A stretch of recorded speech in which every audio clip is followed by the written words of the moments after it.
فرمایا عائشہ وعدہ کرو مجھ پر نیا کفن نہیں ڈالوگی۔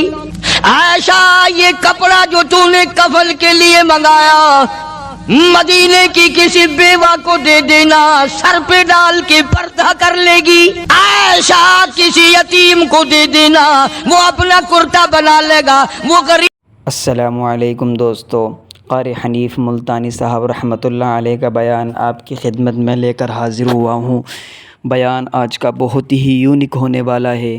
بیان سن کر یقیناً آپ کی زندگی سنور جائے گی۔ بیان آج کا قاری حنیف ملتانی صاحب رحمۃ اللہ علیہ نے بہت ہی اچھی خوبصورت باتیں بتلائی ہیں، یقیناً سننے کے لائق ہے بیان۔ اور اللہ تبارک و تعالی سے دعا کریں کہ اللہ تبارک و تعالی حضرت کی بال بال مغفرت فرمائے اور حضرت کے درجات کو بلند فرمائے، اور بیان کو مکمل سنیں، انشاءاللہ آپ کا بہت زیادہ فائدہ ہونے والا ہے۔ چلو بیان کو اب شروع کرتے ہیں اور ہم بھی آپ کے ساتھ مل کر سنتے ہیں۔ چلے آئیے۔ اپنا ننگ ڈھک لے گا، مجھے نئے کفن کی کوئی ضرورت نہیں۔ اللہ کے یہاں کفن نہیں دیکھے جاتے، اس کے یہاں تو اعمال دیکھے جاتے۔ ابو بکر کے یہاں اس سے کم آٹے میں گزارا ہو سکتا ہے، اتنا آٹا کم کر دیا جائے۔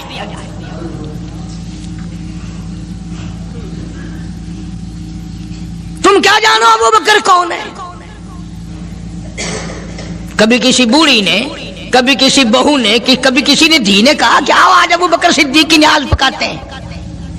نظر اللہ نیاز حسین، نبی کے یار کا نام نہ لینا کبھی بھی۔ امام الانبیاء محبوب کبریا حضرت محمد مصطفیٰ صلی اللہ تعالی علیہ وسلم نے فرما دیا، او لوگوں، امت کے تمام لوگوں کا میں نے احسانات کا بدلہ چکا دیا، سب کے قرضے چکا دیے، سب کے لینے دینے میں نے برابر کر دیے، پر او میرے اللہ، ابو بکر کے احسانات کا بدلہ تو دے سکتا ہے، میں نہیں دے سکتا۔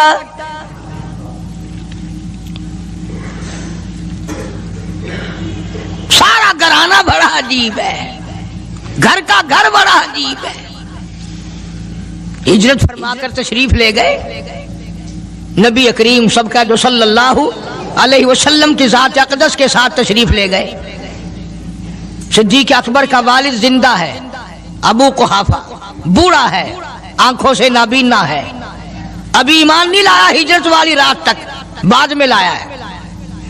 لاٹھی کے سہارے گھر آیا، پتہ تو چل گیا نا کہ رات چلا گیا نبی کے ساتھ میرا بیٹا، اور آ کے پوتیوں کو کہنے لگا، کیوں اسما جی دادا جان، میرا تو اپنا خیال یہ ہے کوئی ٹیڈی، کوئی پیسہ، کوئی کپڑا، کوئی غلہ تمہارے لیے نہیں چھوڑ کے گیا ہوگا۔ باوجود کافر ہوتے ہوئے اس وقت تک ابو بکر کا والد مسلمان نہیں، لیکن جانتا ہے کہ میرے بیٹے کو نبی کی اتنی محبت ہے، وہ اتنا قربان ہے، وہ اتنا پروانہ ہے اور اس قدر جانثار ہے، کوئی شے گھر میں نہیں چھوڑ کے گیا ہوگا۔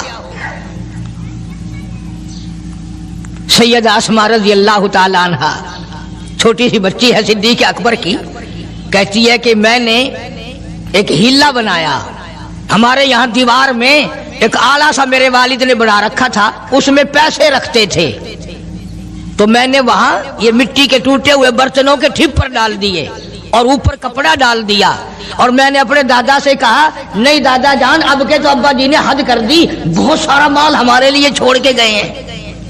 انہوں نے کہا، بیٹی میرا یقین نہیں پڑتا، وہ نبی کے بغیر ایک پیسہ تو کیا، وہ اپنی جان پیچھے رکھنے کو تیار نہیں۔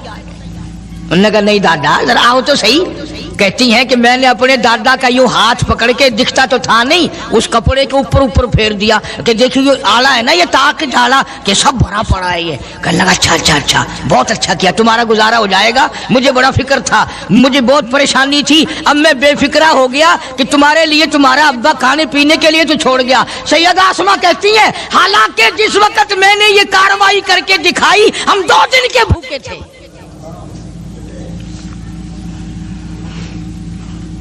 ہزاروں روپیہ جتنا بھی مال تھا گھر میں، جب نبی کے ساتھ گئے سارا پلے باندھ کے لے گئے، نہ جانے کہاں کام آئے گا۔ یہ وہ سیدہ اسماء رضی اللہ تعالیٰ عنہ جس کا حال یہ ہے سارا دن کھجوروں کی گٹھلیاں اکٹھی کرتی ہے، شامن کو ہامن دستے میں کوٹ کر شام کو پانی میں گھول کر پی جاتی ہے، ساری رات مصلی پہ کھڑی ہو کے قرآن پڑھتی ہے۔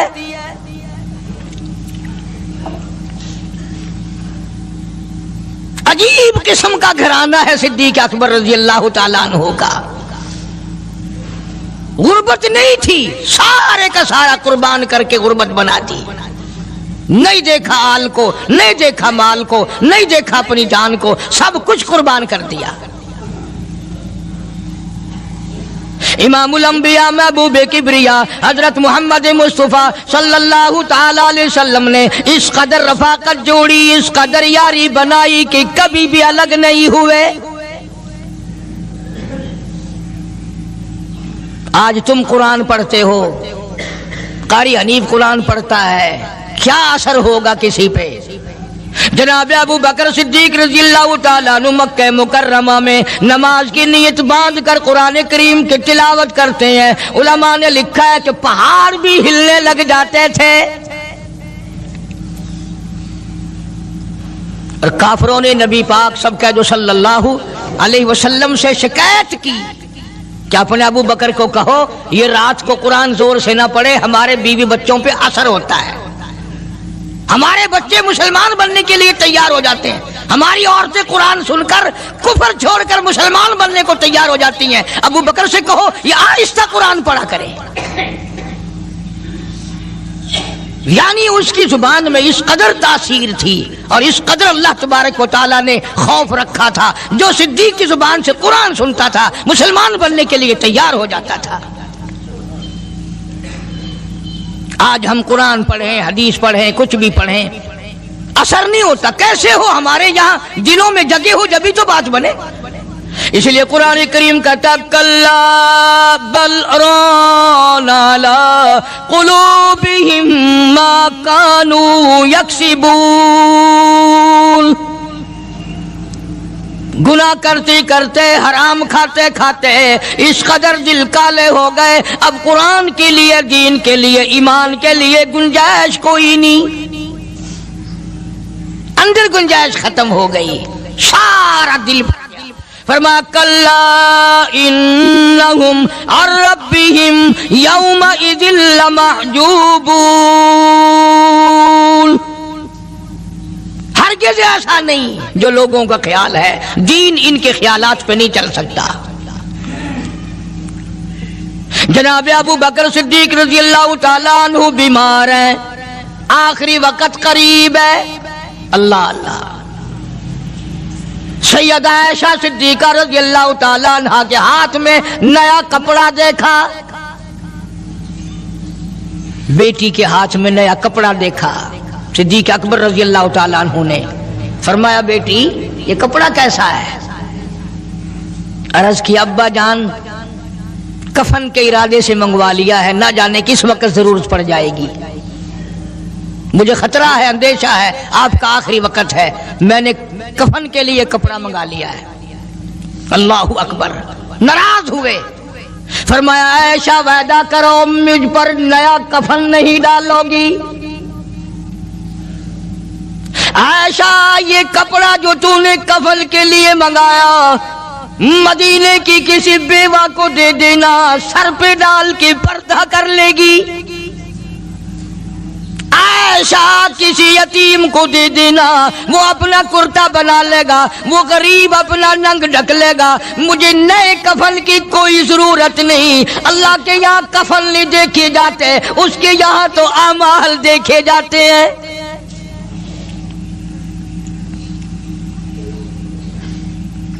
حضرت عائشہ رضی اللہ تعالیٰ عنہ نے اصرار کر دیا، ابا اجازت دے دو، اب تو میں نے منگا لیا ہے، اب تو میں نے منگا لیا ہے، دنیا کیا کہے گی؟ وقت کا حکمراں، وقت کا بادشاہ، نبی کا جانشین کو کفن بھی نہیں ملا۔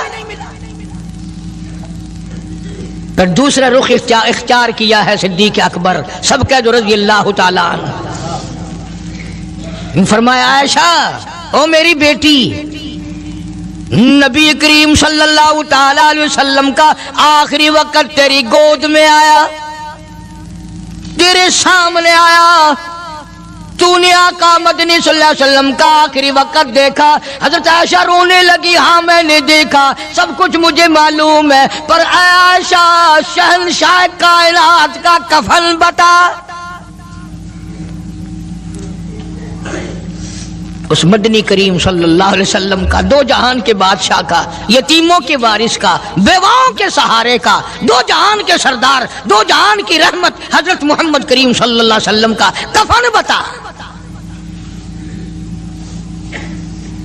حضرت عائشہ رونے لگی، عرض کی ابا جان، جن کپڑوں میں سرکار اس دنیا سے تشریف لے گئے ان کپڑوں میں 12 پیوند تھے، 12 ٹاکیاں تھی۔ فرمایا عائشہ پھر تیرا کیا خیال ہے، میرا محبوب ٹاکیوں میں گیا ہو، میں نئے پہن کے جاؤں؟ جن کپڑوں میں میری وفات ہو یہی میرے کفن میں استعمال کرنا، یہی کپڑے مجھے کفن میں دے دینا جو میرے جسم پہ ہیں، اس لیے کہ جب میں اپنے آقا سے ملوں گا تو شرمندگی نہ ہو۔ اور آج ذہن یہ ہے کہ میت کے کپڑے کو ہاتھ بھی نہ لگانا، پہننا تو درکنار، ہاتھ لگانے کو تیار نہیں، گھر میں رکھنے کو تیار نہیں، یوں لکڑی سے اٹھا کر پرے پرے پھینکتے ہیں، آگ لگاتے ہیں، نہلانے والے کو دے دیتے ہیں، وہ بھی نہیں پہنتا، یوں ہی گلیوں میں نالیوں میں پھینک جاتا ہے۔ نہ تیرا باپ مرا، جب تجھے نفرت ہے کپڑوں سے، مردہ نوانے والے کا وہ ماما لگتا ہے، وہ کیوں پہنے؟ عرض کرنے کا مقصد یہ کہ ان حضرات کی زندگی تو دیکھو، اور وفات شریف سے پہلے 2.5 برس جو وظیفہ لیا، جو تنخواہ لی سرکاری خزانے سے، خیبر کی زمین بیچ کر صدیق اکبر رضی اللہ تعالیٰ عنہ نے 2.5 برس کی تنخواہ کا حساب کر کے وہ ساری تنخواہ جو لی تھی بیت المال میں واپس داخل کر کے پھر دنیا سے رخصت ہوئے۔ جو تنخواہ لی تھی 2-2.5 سال میں وہ ساری کی ساری واپس کر دی جناب ابو بکر صدیق رضی اللہ تعالیٰ عنہ نے، کہ میں مسلمانوں کا پیسہ کھا کے نہیں مرنا چاہتا، چاہے تنخواہ کے طور پر تھا، کل قیامت میں میرے لیے رکاوٹ نہ بن جائے۔ آج مجھے اور آپ کو تو یہ تلاش بھی نہیں کہ اپنا حلال کے پیسوں سے کفن تو بنا کے رکھ لیں۔ ایئر کنڈیشن کا ہر وقت ذکر ہے، گھر میں ہونا چاہیے، فریج ہونا چاہیے، پنکھے ہونے چاہیے، یہ ہونا چاہیے، کار ہونی چاہیے، موٹر ہونی چاہیے، یہ ہونا چاہیے، اور کبھی گھر میں یہ ذکر بھی ہوا کہ حلال کا کفن بھی ہونا چاہیے۔ وہ کدھر سے آئے گا؟ اس کے لیے کون انتظام کرے گا؟ کون ہم نے گھر میں پیدا کر رکھا ہے جو اس وقت یہ بات دیکھ کر کفن لائے گا؟ اس لیے قرآن کریم نے اعلان کر دیا، لوگوں اپنا سب کچھ پاک صاف بن کے دنیا سے جاؤ، اپنا بدن بھی پاک ہو، عمل بھی پاک ہو، پیٹ بھی پاک ہو، کفن بھی پاک ہو۔ ان ساری میں وہ بات کرتا ہوں جس سے نہ دیوبندی بچے، نہ بریلوی بچے، نہ شیعہ بچے، نہ سنی بچے۔ موت کا جھٹکا تو سب کو لگنا ہے نا، اور ایسا لگتا ہے لاکھوں برس تک منہ کڑوا رہتا ہے۔ جناب صدیق اکبر رضی اللہ تعالیٰ عنہ نے وہ تنخواہ جو لی تھی ساری زندگی میں وہ بھی بیت المال میں واپس کر دی، اور تمام کے تمام لوگوں کے حقوق چکا دیے۔ باقی جو بات رہی وہ سیدھی کمتر مرحوم کہتا ہے، اجاں صدیق دا اسلام تے قرضہ بقایا ہے، اجاں صدیق دا اسلام تے قرضہ بقایا ہے، جتا جس دے ہاتھوں اس آخری زمین دسایا ہے، وصولی دا نہ چنتا نہ لکھوایا صحابہ نے۔ مدنی کریم صلی اللہ تعالیٰ علیہ وسلم کے جانثار، نبی کا یار، نبی کا وفادار، ہر وقت کا ساتھی اسی غم میں رہتا ہے، اور وصیت کی کہ مجھے غسل دینا، میرے انہی کپڑوں میں دفن کرنا، اور فرمایا میرا جنازہ اٹھا کر حجرے مبارک کے سامنے لے جانا، حجرہ عائشہ کے سامنے لے جانا، توجہ کرنا، نیند نہ کرو۔ اور یوں فرمایا نبی پاک صلی اللہ علیہ وسلم کی جہاں قبر شریف ہے، حضور کا حجرہ ہے، روضہ ہے، دروازے پہ کھڑے ہو کر آواز لگانا، کالی کملی والے صدیق آ گیا ہے۔ فرمایا اگر اجازت ہو تو اندر دفن کرنا، اور اگر اجازت نہ ہو تو جنت البقیع میں لے جانا۔ علماء کہتے ہیں کہ جب میت کو جا کر کے روضہ اقدس صلی اللہ علیہ وسلم کے سامنے رکھا اور آواز لگائی تو دروازہ خود بخود کھل گیا، اور آواز آئی دیر نہ کرو، محبوب کو محبوب سے ملا دو۔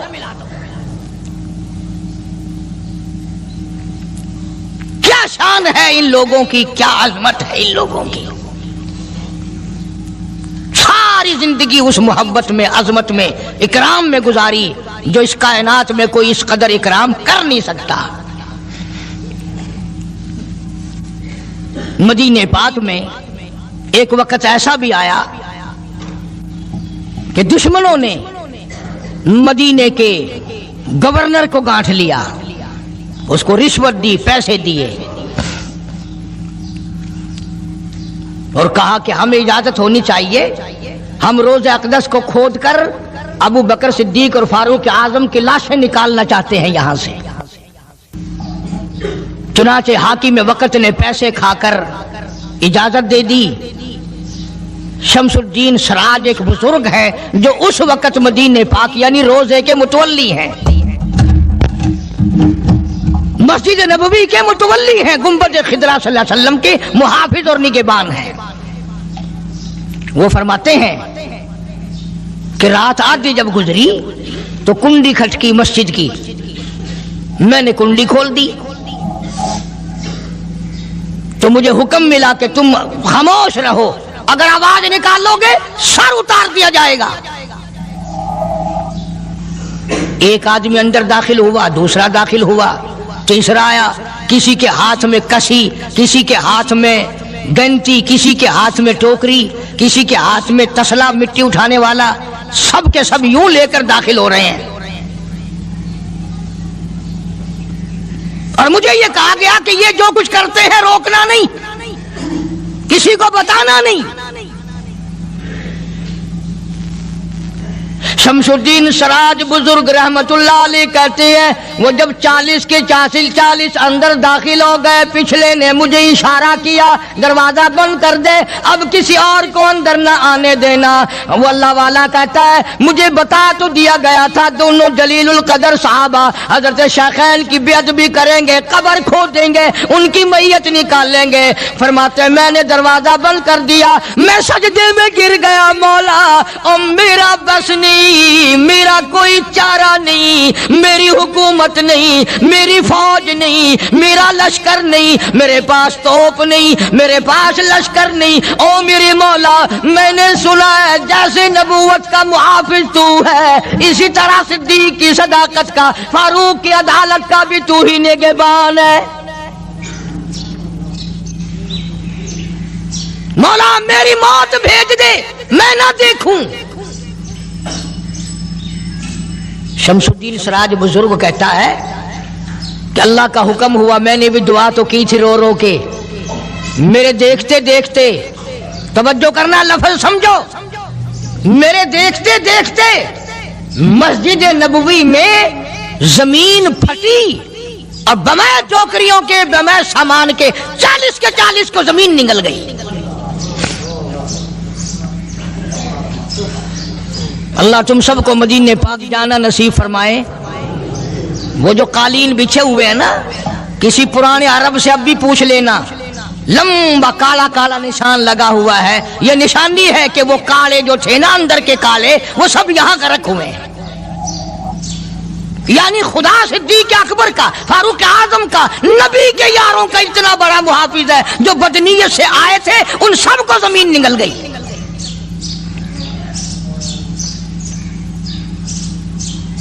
ایک اللہ والا کہتا ہے کہ میں نے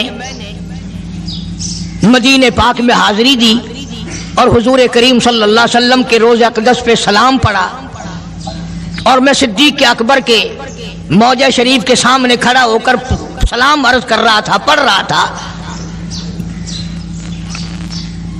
میں جب واپس ہٹنے لگا تو ایک آدمی مجھے کہنے لگا آپ کہاں سے آئے ہیں؟ اس نے بتایا کہ میں فلاں جگہ سے آیا ہوں۔ کہ آپ بڑے نیک آدمی معلوم ہوتے ہیں، بڑا اچھا سلام پڑھ رہے تھے، تعریف اچھی کر رہے تھے، میرے یہاں کھانا کھانے چلو۔ اللہ والا کہتا ہے کہ میں اس کی باتوں میں آ گیا کہ چل بھائی، مدینے کا آدمی ہے، مدینے کا آدمی ہے، دعوت کر رہا ہے، انکار کروں تو سنت کے خلاف۔ انہوں نے کہا چل بھائی، لے گیا اور وہاں جا کر ایک مکان میں اس اللہ والے کو بند کر کے، کوٹلی میں اس کو زنجیروں میں باندھ کر اس کی زبان کاٹ دی۔ تو نے صدیق کی اتنی تعریف کیوں کی؟ اور پھر چھوڑ دیا کہ جا صدیق سے ٹھیک کرا کے دکھا۔ وہ پھر مسجد نبوی میں آیا۔ دوستو، قاری حنیف ملتانی صاحب رحمۃ اللہ علیہ کا بیان آپ کو بہت زیادہ پسند آیا ہوگا۔ بیان اچھا لگے تو ہمارے چینل کو سبسکرائب کریں اور زیادہ سے زیادہ بیان کو پورا سننے کی کوشش کریں کہ یقیناً اس بیان کو سن کر آپ کی زندگی سنور جائے گی۔ قاری حنیف ملتانی صاحب رحمۃ اللہ علیہ نے جو ایک ایک بات کہی ہے وہ بالکل سچ ہے اور برحق ہے۔ بیان کو مکمل سنیں، انشاءاللہ آپ کا فائدہ ہوگا۔ چلو ملتے ہیں نیکسٹ ویڈیو میں۔ السلام علیکم ورحمۃ اللہ وبرکاتہ۔